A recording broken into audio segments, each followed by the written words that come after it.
Question number 12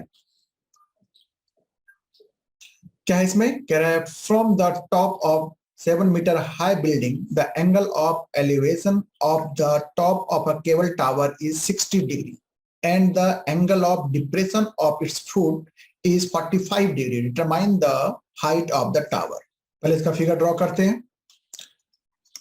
तो लिख लिया सॉल्यूशन में फिगर 7 मीटर हाई बिल्डिंग। तो उसके लिए पहले हमें जो है एक ग्राउंड लेवल लिया, ठीक है, और 7 मीटर हाई बिल्डिंग, ये है हमारा 7 मीटर हाई बिल्डिंग, ठीक। The angle of elevation of the top of cable tower is 60 degree, यानी from the top of 7 metre high building angle of elevation, यानी कि जो टावर है वो बड़ा है, ऊंचा है, ये यहां तक सपोज कर लिया, ठीक है, और इसके बिल्डिंग के टॉप से angle of elevation of the top of the tower is 60 degree. तो इसके लिए फिर एक हॉरिजॉन्टल लाइन बना लिया मैंने यहां पे, ठीक है, और ये एंगल है 60 डिग्री, ठीक है, but and the angle of depression of its foot is 45 degree. Angle of depression यानी कि ऊपर से ये नीचे फुट का डिप्रेशन, ये कह रहा है 45 डिग्री, यानी ये एंगल जो हो गया ये है 45 डिग्री, ठीक है। चलो तो लेवल कर लेते हैं पहले। A B height of 7 metre high building, यानी कि ये है 7 metre, and C D is the height of tower, clear है, और इस पॉइंट का नाम कर दिया हमने ई, ए बी सी डी ई, ठीक है। अब देखो बाय ऑल्टरनेट एंगल प्रॉपर्टी अगर ये 45 डिग्री है तो ये भी होगा हमारा 45 डिग्री, ठीक है। तो अब आप लोगे आप इन ट्रायंगल ए बी सी में tan 45 degree, tan 45 degree is equal to perpendicular A B upon base A C, and value of tan 45 is 1, तो 1 is equal to AB 7 and AC, therefore AC is equal to 7 metre. AC भी हो गया हमारा 7 metre, clear है। अगर AC 7 है तो AC के इक्वल कौन है? BE, तो ये हमारा BE भी हो गया 7 metre. Similarly AB is equal to CE is equal to 7 metre, क्योंकि ये AB और CE भी इक्वल होगा, ये है 7 मीटर, ठीक है। अब आप लोग किसमें, नाउ इन ट्रायंगल किसमें, BED, BED, तो अब इसमें क्या होगा, tan 60 degree, tan 60 degree is equal to perpendicular DE upon base BE, और B हमने फाइंड कर लिया कितना, 7 मीटर। tan 60 की वैल्यू √3 इज इक्वल टू D जो हमें फाइंड करना है अभी, D अपॉन B, और BE हमें निकाल रखा है 7 मीटर, तो ये होगा 7, तो DE is equal to 7√3 metre. D हो गया 7, हमें निकालना क्या था, determine the height of the tower.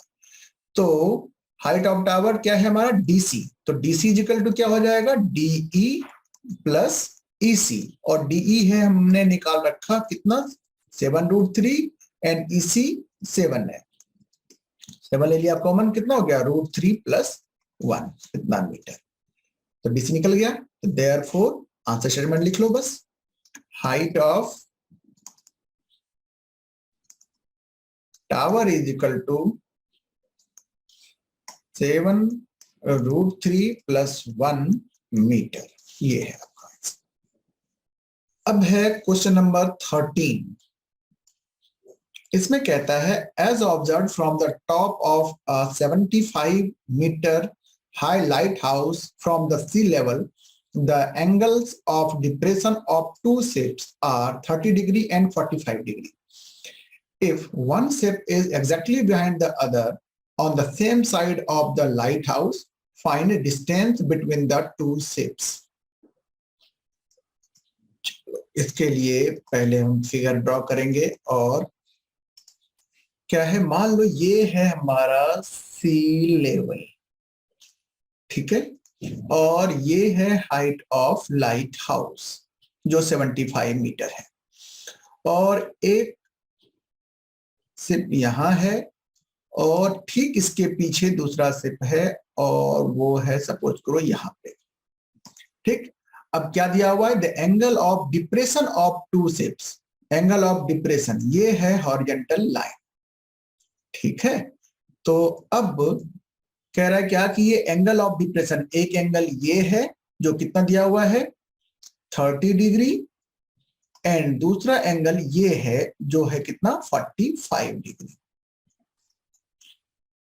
तो by the alternate angle property ये भी होगा हमारा 30 डिग्री और ये 45 है तो ये भी होगा 45 डिग्री। तो लेवल कर लेते हैं।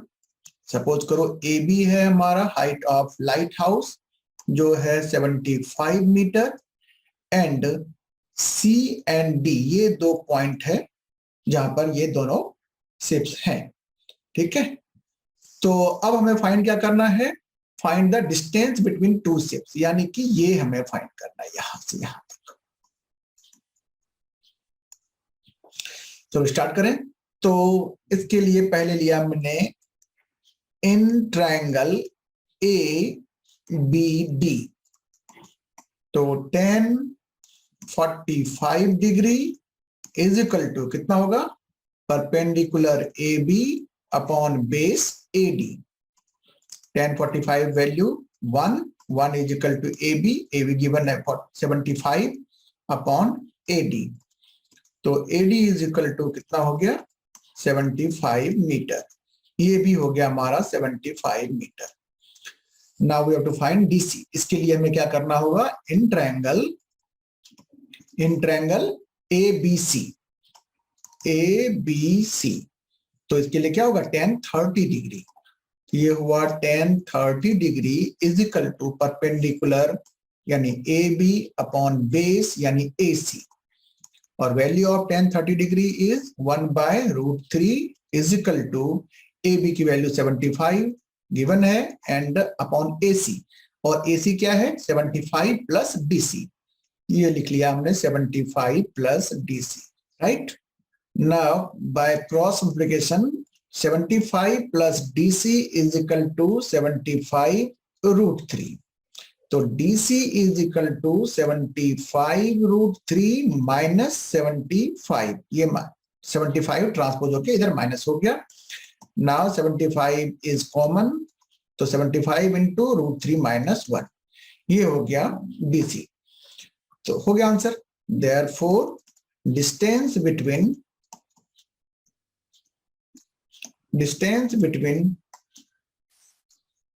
To ships is equal to 75√3 minus 1 metre, ये है। चलो अब करते हैं क्वेश्चन नंबर 14। इस क्वेश्चन में है कि 1.2 metre tall girl spots a balloon moving with the wind in a horizontal line at a height of 82.2 meter from the ground. The angle of elevation of the balloon from the eyes of the girl at any instant is 60 degree. चलो पहले इतना बना लेते हैं figure, लिख लिया हमने solution, question बड़ा है इसलिए पार्ट पहले इसका फिगर बना लेता हूं मैं। क्या है, सपोज करो ये है ग्राउंड लेवल, ओके, और ये है 1.2 मीटर हाइट की कोई गर्ल, और उसने एक बैलून को स्पॉट किया यहाँ पे, इनिशियली इसकी है पोजीशन ये है, और एंगल ऑफ एलिवेशन उस समय कितना हो रहा है 60 डिग्री ऑफ द बैलून। तो ये है एक पैरेलल हॉरिजॉन्टल लाइन, तो क्या दिया हुआ है, ये एंगल दिया हुआ है 60 डिग्री, यहां से ये एंगल है 60 डिग्री, ओके। अब कह रहे after some time the angle of elevation reduces to 30 degree.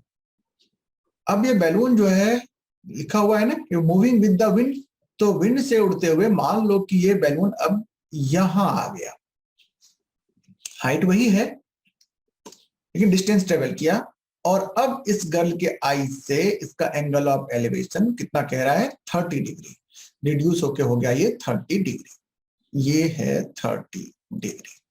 Clear? तो एक काम करते हैं, इस लाइन को भी हम यहां से आगे प्रोड्यूस कर दिए, यहां तक कर लिया।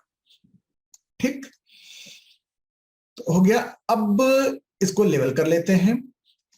सपोज कर लो A B is the height of girl and C D is the height of balloon, and after some time ये हो गया C D E and F, इसे भी लेवल करना होगा। सपोज करो ये हो गया एम, ये है एन, और दिया क्या है हाइट ऑफ गर्ल कितना है 1.2 मीटर, तो ये भी हो गया 1.2 मीटर, ये भी हो गया 1.2 मीटर।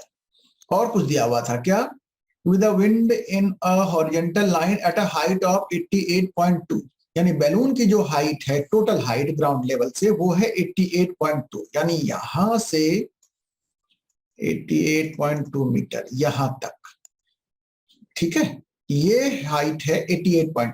बट उसमें NE जो है ये 1.2 हो चुका है, तो अब FN कितना हो जाएगा, पहले मैं इसको लिख लेता हूं। AB is equal to MC is equal to NE is equal to 1.2 metre, right. And दिया हुआ है DC is equal to FE is equal to 88.2 metre. तो अब हमारा क्या होगा, DM is equal to FN is equal to कितना 88.2 minus 1.2, जो कितना होगा 87 मीटर। ये हो गया हमारा 87 मीटर, ये भी है 87 मीटर। अब आप स्टार्ट करो कहां से, ट्रायंगल BMD से। In triangle BMD tan 60 degree, tan 60 degree is equal to tan 60 के लिए परपेंडिकुलर है DM, लिख लिया DM upon base BM। tan 60 के value √3 is equal to DM है हमारा 87 अपॉन BM हमें मालूम नहीं है, लिख दिया BM।